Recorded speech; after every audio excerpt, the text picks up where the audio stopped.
నమస్కారం అమ్మ. నమస్తే అమ్మ. శ్రీమాత్రే నమః. అమ్మ, మాకు లాస్ట్ వీడియోలో వచ్చేసి కుంభరాశి యొక్క లక్షణాలు, గుణగణాలు ఏ విధంగా ఉంటారు ఏంటి అనే వాటి గురించి అయితే మాకు తెలియజేశారు. ఇక మనం తదుపరి రాశి ఒక్కసారి చూసుకున్నట్లయితే, అలాగే చివరి రాశి వచ్చేసి మీనరాశి. మరి ఈ మీనరాశి జీవితాంతం లక్షణాలు ఏ విధంగా ఉంటారు, అలాగే వీరి యొక్క గుణగణాలు ఏంటి, అసలు వీరి జీవిత భాగస్వామితో కూడా ఏ విధంగా మసులుకుంటారనే అంశాల గురించి అయితే వీటన్నిటి గురించి మాకు ఒకసారి తెలియజేయండి అమ్మ. తప్పకుండా. మీనరాశి అంటే చిట్ట చివరి రాశి అంటారు దీన్ని. సో మీనరాశిలో పుట్టడం అంటే అదృష్టమే. సో మీనరాశిలో పుట్టడం అంటే లైఫ్లో మళ్ళీ జన్మ అనేది లేదనేది అర్థం కూడా, అలా కూడా ఒక అర్థం ఉంది. సో మీనరాశిలో లాస్ట్ రాశి అంటే అది వాళ్ళు సాధించి ప్రారంభ కర్మలన్నీ పూర్తి చేసుకొని ఈ జన్మకి ఇంకా ఫినిష్ చేసి వెళ్ళిపోవాలి అనే ఒక లక్షణం కూడా ఎక్కువగా ఈ మీనరాశి ఉంటుంది. సో మనం చెప్పే ప్రతి ఒక్కసారి మీనరాశి లక్షణాలు అంటే ఇప్పుడు ఏంటి, ఒక మనిషికి మీనరాశిలో పుట్టిన ఆ లక్షణాలన్నీ ఖచ్చితంగా ఉంటాయి అన్న. కాకపోతే కొంతమందికి మ్యాచ్ అవ్వకపోవడానికి కారణం ఏంటంటే డేట్ ఆఫ్ బర్త్ కాంబినేషన్స్, వాళ్ళ పేర్లో ఒక పేరు బాగుండి డేట్ ఆఫ్ బర్త్ బాగుంటాయి. సో ఈ రాశి లక్షణాలు ప్లస్ పాయింట్ ఇంకా బాగా వాళ్ళు అభివృద్ధిలోకి వస్తారు. కొంతమంది జాతకం బాగాలేదు, పేరు బాగాలేదు, డేట్ ఆఫ్ బర్త్ బాగాలేదు, వాళ్ళకి లక్షణాలు పెద్దగా మ్యాచ్ అవ్వడానికి అనిపిస్తుంది. ఎందుకంటే లైఫ్లో ఏ విషయమైనా తెలియాలి అంటే ముందు మన జాతకంలో ఏ యోగం ఉందో తెలుసుకోవాలి. కొంతమందికి యోగాలే ఉండవు జాతకాల్లో. యోగం లేని వాళ్ళకి అసలు ఏది ఫీల్ అవుతుందో సంగతి తెలియదు. మేము ఇది ఫీల్ అవుతున్నాం, మేము హ్యాపీనెస్ ఫీల్ అవుతున్నాం అనేది తెలియదు, మేము బాధపడుతున్నాం సంగతి తెలియదు. అలాంటి డిఫరెన్సెస్, ప్రాబ్లమ్స్ కొన్ని లక్షణాలు ఉంటాయి జాతకాల్లో. సో అలాంటి ఉన్న వాళ్ళకి కొంతమందికి మ్యాచ్ అయ్యాలని అనిపించదు. కానీ మీన రాశి అనేది 100% అందరికీ మ్యాచ్ అవుతుంది. ఎందుకు అంటే ఆ మీన రాశిలో ఉండే లక్షణం ఏంటి అంటే, అందరికీ ప్రతి ఒక్కరు దైవభక్తి కలిగిన వాళ్ళు, మనుషులంటే ప్రేమ కలిగిన వాళ్ళు, ఎదుటి వాళ్ళని ప్రేమించే తత్వం ఉన్నవాళ్ళు, ఎదుటి వాళ్ళ ఉద్దేశాలని వీళ్ళు అర్థం చేసుకొని వాళ్ళకి అనుకూలంగా చేసే తీరేవాళ్ళు అన్నమాట. సో వీళ్ళు చెప్పాలంటే జ్ఞానవంతులు అనాలి వీళ్ళని. మహా తెలివైన వాళ్ళు, మేధావులు. సో బాగా పూజా పుణ్యం, దాని గురించి విశేషము, దాని ఫలితాలు చెప్పడంలో వీళ్ళు ముందు ఉంటారు. ఒక విషయం ఏదైనా అడిగా అనుకోండి, ఒక సమస్య గురించి పరిష్కారం, ధర్మ సందేహం అడిగా అనుకోండి, ధర్మ సందేహాన్ని చాలా చక్కగా మనకి విడమార్చి వివరంగా చెప్పగలుగుతారు. ఇందులో చాలామంది ఏంటంటే చాలా శాస్త్రాలు చదువుకునే వాళ్ళు ఎక్కువ మంది. మీనరాశి అంటే ఏంటి, శాస్త్ర పండితులు ఎక్కువ మంది.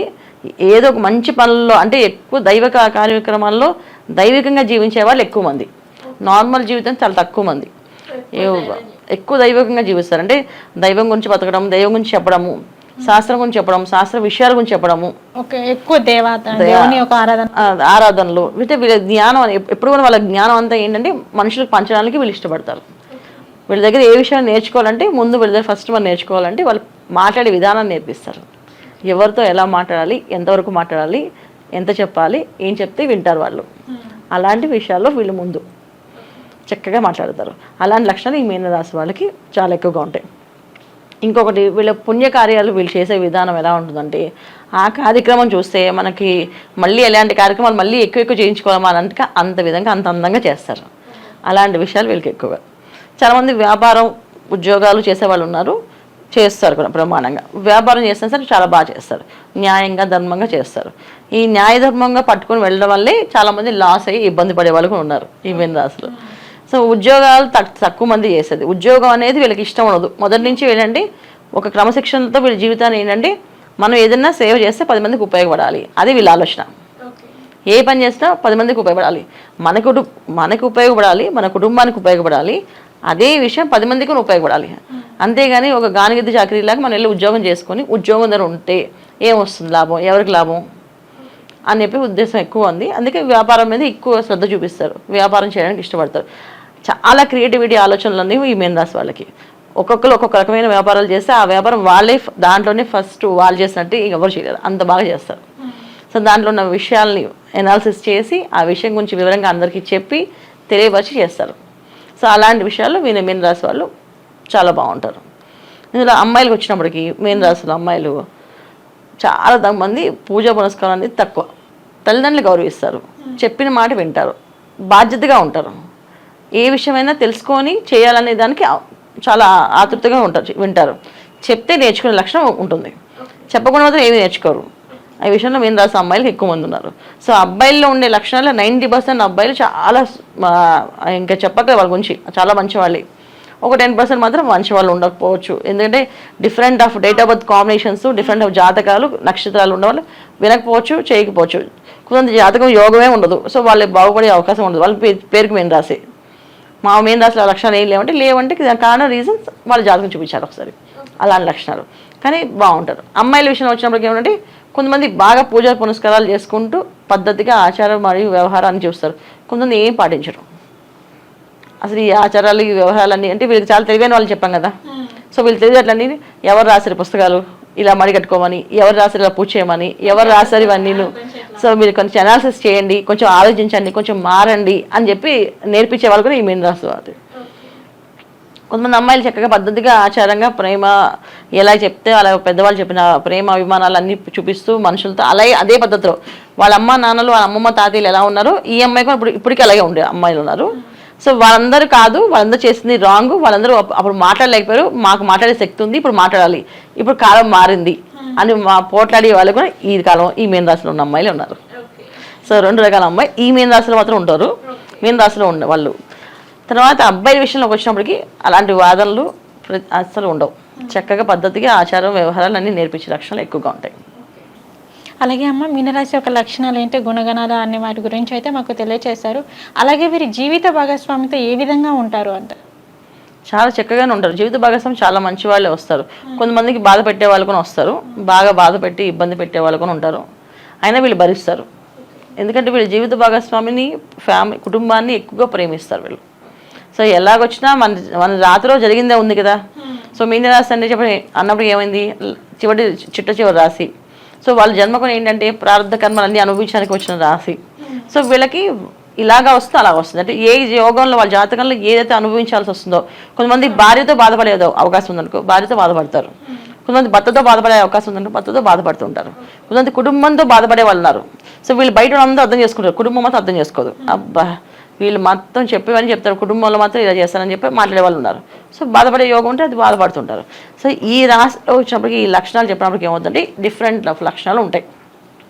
ఎందుకంటే వీళ్ళకి ఈ జన్మ లాస్ట్ అవ్వచ్చు, అందువల్ల కొన్ని కర్మలు అనుభవించాల్సి వస్తుంది, అనుభవించినప్పుడు చేయాల్సింది అలాగుంటాయి. చాలా మందికి జీవిత భాగస్వామిని ప్రేమించే లక్షణం ఎక్కువగా ఉంటుంది. కుటుంబాన్ని, భార్యని, పిల్లల్ని వాళ్ళ కోసం బతుకుతారు, వాళ్ళ కోసమే చేస్తారు, వాళ్ళ కోసం సాధించాలనుకుంటారు. అన్ని లక్షణాలు ఎక్కువ ఈ మీనరాశి వాళ్ళకి బాగుంటుంది. ఓకే, అలాగే ఏంటమ్మా ఈ మీనరాశి వాళ్ళు వచ్చేసి జీవితంలో సక్సెస్ అవ్వాలి అంటే సో జీవితాంతం ఎటువంటి పరిహారం చేసుకుంటే వీరి జీవితంలో సక్సెస్ అవుతారంటారు? ఖచ్చితంగా అంటే వీళ్ళకి ఆల్రెడీ భక్తి, శ్రద్ధ, బాధ్యత, క్రమశిక్షణ అన్నీ ఉన్నాయి నాన్న. సో కొంతమంది ఏంటంటే చాలామందికి తెలియని విషయం జీవిత భాగస్వామిని ప్రేమగా చూసుకోవాలి. అది చాలామంది తెలియదు. వాళ్ళ మాట గౌరవిస్తారు, వింటున్నాం కదా అంటారు. వినడం వేరు, వాళ్ళు నచ్చినట్టు ఉండడం వేరు. సో వీళ్ళు అవి డెవలప్ చేసుకోవాలి. పొద్దున్నే తల్లిదండ్రులకు పాద నమస్కారం చేస్తారు, బయట వాళ్ళకి చెప్తారు, నేర్పిస్తారు, అన్నీ ఉంటాయి వీళ్ళకి. సో ఒకళ్ళు చేయకపోతే ఇవి నేర్చుకోండి. బాగా తల్లిదండ్రులకి ఇద్దరిని కాళ్ళ నమస్కారం, పాదాభినందనలు చేసి అంటే కాళ్ళకి దండం పెట్టుకుని బయటకు వెళ్ళడము. సో భార్య మాట గౌరవించడము, భార్యకి నచ్చింది చేయడం వల్ల వీళ్ళకి మంచి సక్సెస్ అవుతుంది. అసలు అది అంటే అది భార్య విడికాపురం పెడదాం మీ అమ్మ నన్ను వదిలేమని చెప్తే అలాంటి వాళ్ళకి కాదు చెప్పేది. మళ్ళీ ఇక్కడ భార్య మాట వినాలంటే మామిడి వేరే కాపురం పెట్టమని చెప్పింది మేడం అని చెప్పి కింద కామెంట్ పెట్టకండి. వాళ్ళకి కాదు, తల్లిదండ్రులని ఇప్పుడు ఎవరైనా సరే ఏ అమ్మాయి అయినా వాళ్ళ పుట్టింటిని ఎలా చూసుకుంటుందో అత్తగారింటిని అలాగే చూసుకోవాలి. అలాగే చూసుకొని అలాంటి అమ్మాయిలకి ఏమైనా ఇబ్బంది వస్తే వీళ్ళు దాన్ని సాక్రిఫైస్ చేయాలి, అంటే తన కోసం ఏమైనా చేసి పెట్టాలి. అమ్మ ఈ మీనరాశి అంటే మీనరాశి వ్యక్తిలో వచ్చేసి దైవారాధన ఏ దేవుని ప్రార్థిస్తే బాగుంటుంది అంటారు? భక్తి చాలా ఎక్కువగా ఉంటుంది. కాకపోతే మీనరాశిలో పుట్టిన అమ్మాయినైనా అబ్బాయినైనా విష్ణు సహస్రనామ పారాయణ ప్రతిరోజు చేయడం అలవాటు చేసుకోవాలి. హనుమాన్ చాలీసా, విష్ణు సహస్రనామ పారాయణ ఇది చేయడం వల్ల ఏంటంటే వీళ్ళు జనరల్గా ఏంటంటే అంటే వీళ్ళకి ఒక లక్షణం ఉంది, అందరినీ బాగా గౌరవిస్తారు, క్రమశిక్షణతో ఉంటారని చెప్తున్నాను. అలాగే కొన్ని మోసపోయే లక్షణం కూడా ఉంది వీళ్ళకి. ఎదురు వాళ్ళు నమ్మి వాళ్ళు చెప్పినట్టు చేసి మోసపోయి ఇబ్బంది పడే వాళ్ళు ఉన్నారు. మళ్ళీ వాళ్ళు వెళ్ళి క్షమించండి, సారీ మేము ఇంకోసారి చేయమనంటే మళ్ళీ క్షమించి మళ్ళీ వాళ్ళని కలిపేసుకుంటుంటారు. ఎవరైనా ఒకసారి తప్పు చేసాం, వాళ్ళు తప్పు మనిషి అని తెలిసిందనుకో ఏం చేస్తాం, వాళ్ళకి దూరంగా ఉండాలి. వీళ్ళు అలా కాదు, వాళ్ళ దగ్గరగా ఉండి వాళ్ళు మార్చడానికి, వాళ్ళు మార్చి ప్రయత్నం చేయడానికి చేస్తుంటారు. పోన్లే ఒకసారి ఎప్పుడు తప్పు చేస్తే తెలియక ఆ సిచ్యువేషన్ వాళ్ళు తప్పు చేసి ఉండొచ్చు, కానీ ఈ సిచ్యువేషన్ అవి చేయరు అని చెప్పి మీరు ఈ విషయాలన్నీ కూడా ఏంటంటే వీళ్ళని ఎప్పుడు కూడా ఇబ్బంది పెట్టే దారిలోకి వెళ్ళే అవకాశం. సో మీనరాశిలో పుట్టిన ప్రతి ఒక్కరికి ఏంటంటే తొందరగా మోసపోయే లక్షణాలు కూడా ఎక్కువగా ఉన్నాయి. నమ్మడం, మోసపోవడం జరుగుతుంది. మళ్ళీ 10 సార్లు ఎవరైనా ఒకసారి మోసపోతారు, వీళ్ళు 10 సార్లు మోసపోయడానికంటే సిద్ధంగా ఉంటారు. సో అందుకని వీళ్ళు ఏంటంటే విష్ణుసహస్రనామ పారాయణ కానీ హనుమాన్ చాలీస పారాయణ ఈ 2 రోజు నిత్యం చేయడం వల్ల వీళ్ళకి అలాంటి మోసాలు చేసే మనుషులు దగ్గర రారు. అంటే వీళ్ళ మంచితనానికి మంచి వాళ్ళే వస్తారు, భగవంతుడు తోడుంటారు వీళ్ళకి ఎప్పుడు కూడా. కాకపోయినా ఇవి చేయడం వల్ల ఏంటంటే అలాంటి మనుషుల తత్వం కానీ అలాంటి ఆలోచనలు ఉన్న వాళ్ళు కానీ అసలు దరిదాపులో రారు. ఇది ఖచ్చితంగా వీళ్ళు చేసుకోవాలి. ఓకే అమ్మ, మీనరాశి యొక్క జీవిత లక్షణాలు ఏంటి, జీవితాంతం వారి యొక్క లక్షణాలు ఏంటి, అలాగే వారి యొక్క గుణగణాలు ఏంటి, అలాగే ఏంటంటే వారి జీవిత భాగస్వామితో ఏ విధంగా ఉంటారు, జీవితాంతం వీళ్ళు ఒక వీళ్ళు జీవితంలో సక్సెస్ అవ్వాలి అంటే సో దానికి ఎటువంటి పరిహారం చేసుకోవాలనే వాటి అన్నిటి గురించి అయితే మాకు తెలియజేశారు. ధన్యవాదాలమ్మా. శ్రీమాత్రే నమః.